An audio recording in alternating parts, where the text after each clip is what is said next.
The office buzzed with the usual noise of ringing phones and clicking keyboards. But today, all eyes were fixed on Emma. She was the kind of employee who worked quietly, dressed simply, and never tried to impress anyone. Her plain blouses and second-hand shoes made her stand out in a sea of designer suits and expensive heels. To her coworkers, that was enough to make her a target. During the weekly meeting, the ridicule began. A senior colleague scoffed at her presentation slides. Another whispered loudly, making sure the entire room could hear. Maybe she should stick to making coffee instead of trying to talk business. Laughter rippled through the boardroom. Emma felt her face flush, her hands trembling as she gathered her papers. Still, she stood tall, refusing to let the humiliation break her. Then the glass doors at the end of the conference room opened. A man stepped in.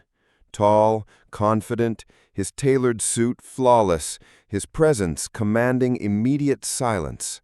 Everyone recognized him instantly. Alexander Pierce, the billionaire investor rumored to be circling the company. Conversations died mid-sentence. Laughter froze on lips. He didn't look at anyone else. His eyes went straight to Emma. With a steady stride, he crossed the room, pulled out the chair beside her, and placed a hand on her shoulder.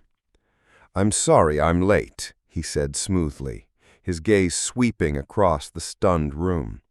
"As of this morning, I own this company." The boardroom went utterly silent. The very people who mocked Emma now stared in horror, realizing the woman they humiliated was the billionaire's fiancé.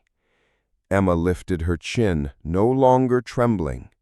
For the first time, her coworkers looked small, their arrogance collapsing under the weight of truth. Alexander leaned closer, his voice calm but sharp. "If anyone here believes Emma doesn't belong, they can hand in their resignation today."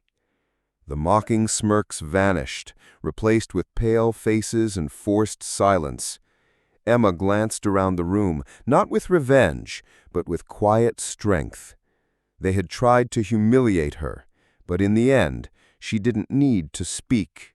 Her worth had spoken for itself.